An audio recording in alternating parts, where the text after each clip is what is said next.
आइए जानते हैं देश दुनिया की कुछ खास खबरों को।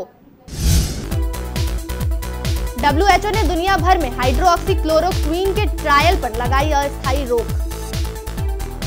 प्राइवेट जेट चार्टर फ्लाइट्स को हरी झंडी, कोरोना प्रोटोकॉल का करना होगा पालन।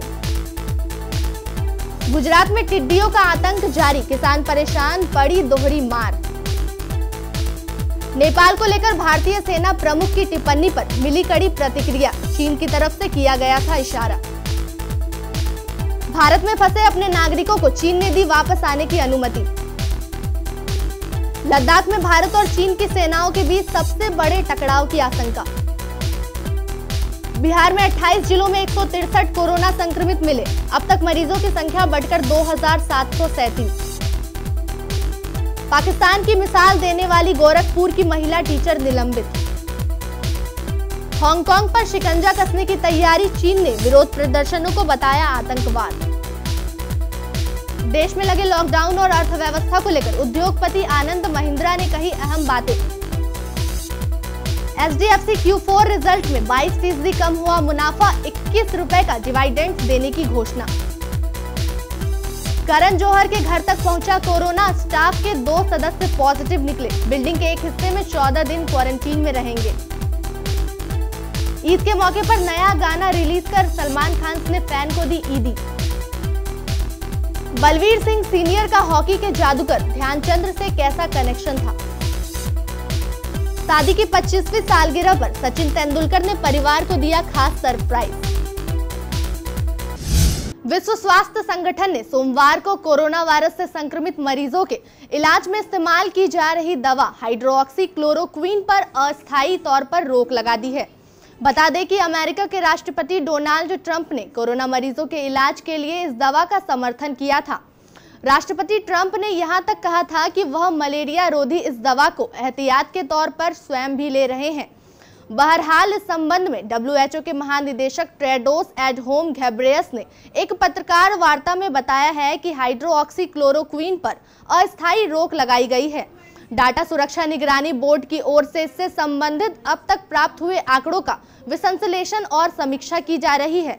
WHO के महानिदेशक टेड्रोस ने कहा है कि पिछले सप्ताह लैंसेट में प्रकाशित एक शोध में यह बात सामने आई है कि जो लोग हाइड्रोक्सीक्लोरोक्वीन दवा ले रहे हैं उसमें हृदय संबंधी बीमारी का खतरा और यहां तक कि मृत्यु होने की आशंका बढ़ गई थी। इसी वजह से वैश्विक स्तर पर इस दवा के इस्तेमाल पर फिलहाल अस्थायी रोक लगा दी है। नगर विमानन मंत्रालय ने अब निजी जेट्स और चार्टर्स फ्लाइट्स के संचालन को भी अनुमति दे दी है। मंत्रालय ने कहा है कि निजी जेट्स और चार्टर्स फ्लाइट के संचालन में भी यात्री विमानों की तरह कोरोना वायरस से बचाव को लेकर नियम कायदों का पालन करना होगा। असल में देश में 62 दिनों के लॉकडाउन के बाद घरेलू विमान सेवाएं 25 मई से शुरू की गई हैं। विमानों का सोमवार को संचालन सुचारू ढंग से चला। ज्यादातर उड़ानें समय पर अपने अंतिम गंतव्य तक पहुंच गई। इसमें किसी तरह की परेशानी नहीं आई।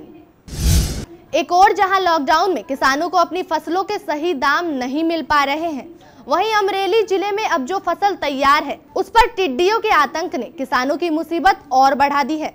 अमरेली जिले के लीलिया, सावरकुंडला, खंबा, जाफराबाद के साथ साथ बेटाद में भी कई गाँवों में टिड्डियों का कहर जारी है। इससे पहले टिड्डियों ने गुजरात के सुरेंद्र नगर और भावनगर जिले में भी कहर बरपाया है। अमरेली में टिड्डियों के आतंक से परेशान किसानों को हुए नुकसान के लिए अमरेली कलेक्टर ने 11 सर्वे टीम बनाई है। इसके साथ ही गुजरात सरकार ने भी स्थिति को नियंत्रित करने के लिए पूरी तैयारी की है। राज्य सरकार ने कृषि मंत्री RC फल्दू के मुताबिक टिड्डियों के स्थानांतरण से संबंध में जानकारी हासिल कर टिड्डियों के नियंत्रण करने के लिए राज्य और जिला अधिकारी केंद्र सरकार के टिड्डी नियंत्रण टीम के साथ लगातार संपर्क में हैं। ऊंचे पहाड़ों में स्थित लिपुलेख दर्रे को उत्तराखंड के धारचूला से जोड़ने वाली एक प्रमुख सड़क के निर्माण को लेकर भारत और नेपाल के संबंधों में आई गिरावट के बीच नेपाल के रक्षा मंत्री ने सोमवार को भारतीय सेना प्रमुख पर अपने देश का अपमान करने का आरोप लगाया। पिछले हफ्ते भारतीय सेना प्रमुख जनरल मनोज मुकुंद नरवाने ने कहा था कि उत्तराखंड में बनी नई सड़क का नेपाल द्वारा विरोध ऐसा मालूम होता है कि जैसे वो किसी के इशारे पर किया जा रहा हो। उसका इशारा स्पष्ट रूप से चीन की तरफ था। भारत में कोरोना वायरस के बढ़ते प्रसार को देखते हुए चीन यहां रह रहे अपने नागरिकों को वापस लाने की योजना बना रहा है। यह जानकारी चीन के दूतावास ने सोमवार को जारी एक नोटिस में दी। चीन के इस फैसले के पीछे का एक कारण सीमा पर भारत और चीन के सैनिकों के बीच बढ़ते तनाव को माना जा रहा है। दूतावास की वेबसाइट पर प्रकाशित इस नोटिस में कहा गया है कि भारत में फंसे चीन के छात्रों, पर्यटकों और व्यापारियों को विशेष उड़ानों के माध्यम से चीन वापस लाने की अनुमति दी जाएगी। चीन ने देश वापस लौटने के इच्छुक नागरिकों को कहा है कि वह 27 मई की सुबह तक इसके लिए पंजीकरण करा लें। नोटिस में चीन वापसी के इच्छुक नागरिकों को सख्त चेतावनी दी गई है कि वह मेडिकल हिस्ट्री बिल्कुल न छिपाएं। इसमें वो चीनी नागरिक भी शामिल है जो भारत में योग अभ्यास करने या बौद्ध स्थल देखने आए थे।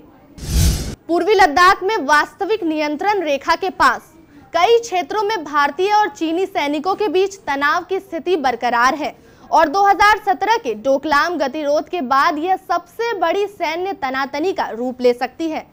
उच्च पदस्थ सैन्य सूत्रों का कहना है कि भारत के पैंगोंग झील और गलवान घाटी में अपनी स्थिति मजबूत की है। इन दोनों विवादित क्षेत्रों में चीनी सेना ने अपने 2 से 2,500 सैनिकों की तैनाती की है और वह धीरे धीरे अस्थायी निर्माण को मजबूत कर रही है। नाम उजागर न करने की शर्त पर एक उच्च सैन्य अधिकारी ने कहा, क्षेत्र में भारतीय सेना चीन से कहीं ज्यादा बेहतर स्थिति में है।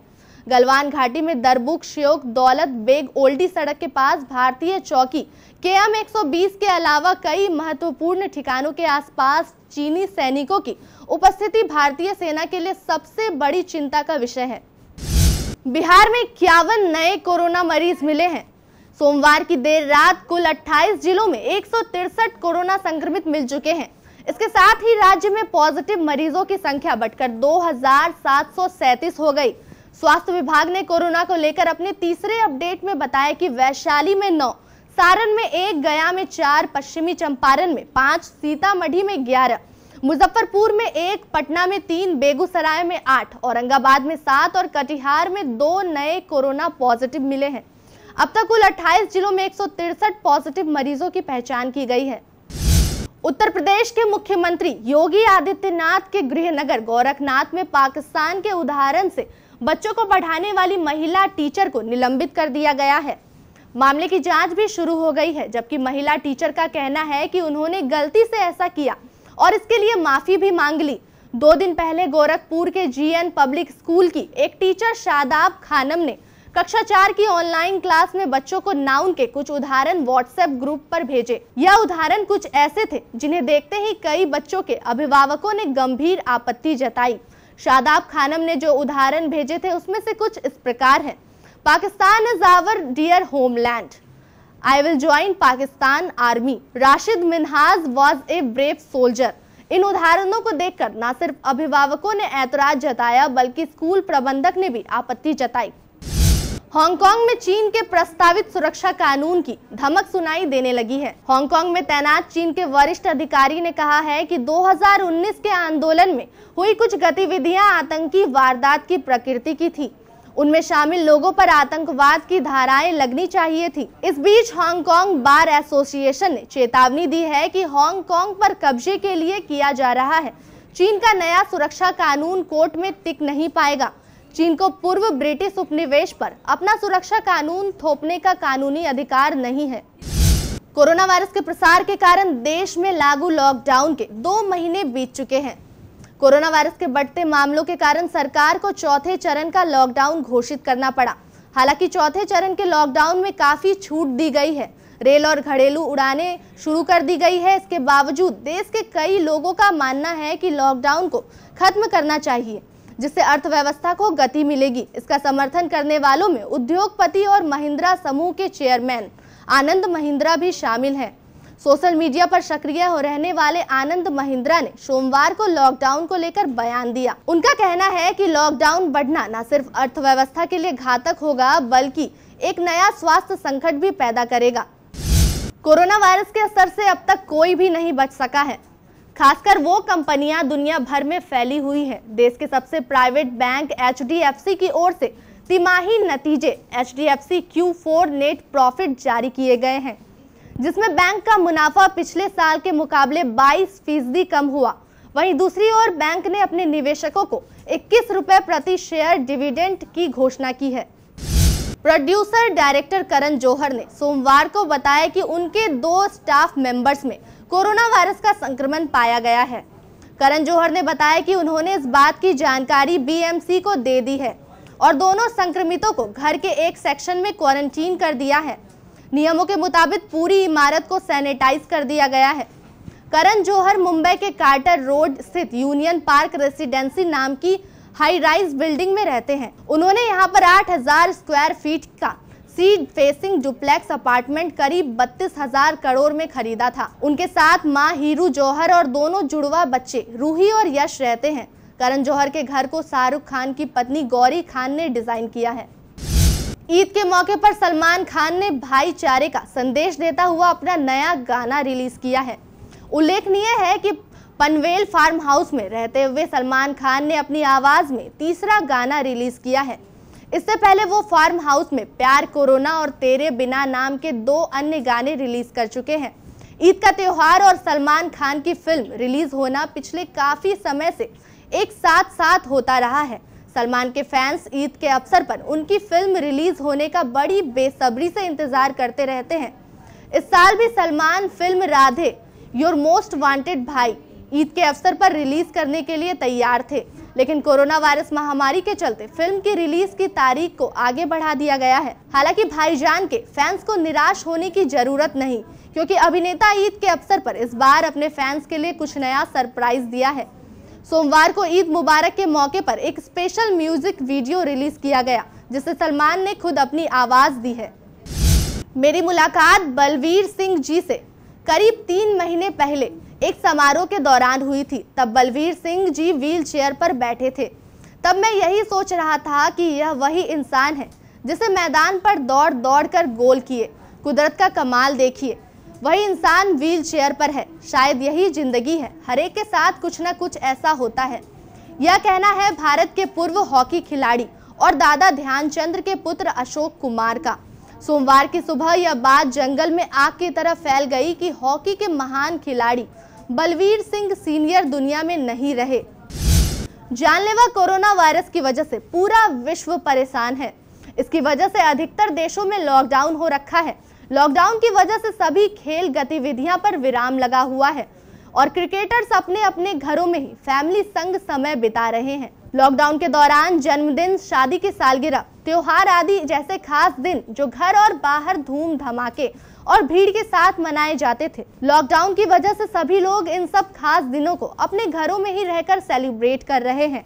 यह काम मास्टर ब्लास्टर सचिन तेंदुलकर ने भी किया, जिन्होंने अपनी शादी की 25वीं सालगिरह पर अपने परिवार के लिए सरप्राइज के तौर पर एक आम की कुल्फी बनाई। अंतर्राष्ट्रीय खबरों के बाद स्थानीय खबरों को जानने के लिए चलते हैं प्राइम स्टूडियो। प्रिय दर्शकों, कटिहार में कोरोना वायरस का खतरा बढ़ता जा रहा है। इसके लिए आपको कम से कम घर से बाहर निकलना है ताकि आपके साथ कोई बड़ा खतरा ना हो जाए। आपके लिए मास्क लगाना और सैनिटाइजर का प्रयोग करना अनिवार्य है। आपको घर से नहीं निकलना पड़े, शहर में लॉकडाउन के नियमों का पालन हो, इसके लिए हमारे केबीसी न्यूज द्वारा एक निःशुल्क सेवा शुरू की गई है। हम आपको घर बैठे ही आपकी जरूरत का अनिवार्य सामान भेज देंगे। इस सेवा के लिए आपको कोई डिलीवरी चार्ज नहीं देना है, सिर्फ सामान का दाम देना है। ये है मेडिकल इंफ्रारेड थर्मोमीटर यानी थर्मल स्क्रीनिंग की मशीन। यह मेड इन इंडिया है और इसमें जर्मन आईसी लगी है, जिसके कारण इसका मेजरमेंट 100% एक्यूरेट है और ये सालों साल चलती है। जबकि आपको बाजार में ऐसी मशीनें चाइनीज आईसी वाली मिलेंगी। इस मशीन के द्वारा आप अपने घर में आने वाले व्यक्ति कोरोना से ग्रस्त है या नहीं, इसके एक लक्षण का अनुमान लगा सकते हैं। आज के समय में यह मशीन हर घर में होनी आवश्यक है। आइए अब आपको इसकी कीमत भी बता देते हैं। आप देख सकते हैं इसकी जो कीमत है वो 9,999 है, लेकिन केबीसी द्वारा आपको सिर्फ 4200 अर्थात 4200 में दी जाएगी। आप जानते हैं सरकार ने मास्क लगाना अनिवार्य कर दिया है और ये आपकी रक्षा के लिए जरूरी भी है। ये है 200 रुपए का N95 मास्क। अमेरिकन स्टैंडर्ड का ये मास्क हम आपको 4 लेने पर 1 फ्री देंगे, यानी 800 में 5। ये है कपड़े का बना हुआ वॉशेबल हाई क्वालिटी का मास्क। जो पूरी तरह आइसोलेटेड भी है, यानी पूरी तरह इन्फेक्शन फ्री। आप 2 मास्क लीजिए, रोजाना एक धोइए और एक पहनिए। 70 रुपए में मिलेगा आपको 2 मास्क। और ये है सर्जिकल मास्क, 10 रुपए का एक। ये है 50 रुपए का 100 ml वाला हर्बल हैंड सैनिटाइजर। 10 लेने पर आपको एक फ्री मिलेगा, यानी बाय 10 गेट 1 फ्री। और ये है आधा लीटर का हैंड सैनिटाइजर, जिसकी कीमत 250 रुपए है। 2 लेने पर आपको ये 400 रुपए में पड़ेगी। अगर आप 5 लीटर का हैंड सैनिटाइजर भेजना चाहते हैं तो वो भी हमारे पास उपलब्ध है, जिसकी कीमत मात्र 2000 रुपए है। ये है डेटॉल सैवलॉन जैसा एंटीसेप्टिक लोशन। 100 ml की बोतल की कीमत 60 रुपए है, जबकि 1 लीटर की बोतल की कीमत जो है वो 225 रुपए है। अब आप ये भी जान लीजिए इन सामानों को आपको लेना कैसे है। इसके लिए आप हमारे एरिया ऑपरेटर, हमारे केबीसी के प्रतिनिधि, कलेक्शन मैन या केबीसी के रिपोर्टर से संपर्क कर उन्हें ऑर्डर दे सकते हैं, या फिर आप सीधे हमारे केबीसी कार्यालय के फोन नंबर पर सामान मंगवा सकते हैं। अगर आप जिले के ग्रामीण क्षेत्र में हैं, तो भी आपको चिंता करने की जरूरत नहीं है। आप अपने क्षेत्र के हमारे केबीसी रिपोर्टर को फोन कर उनसे ये सामान मंगवा सकते हैं। इस योजना को शुरू करने का हमारा एकमात्र उद्देश्य जिले को कोरोना मुक्त बनाना है।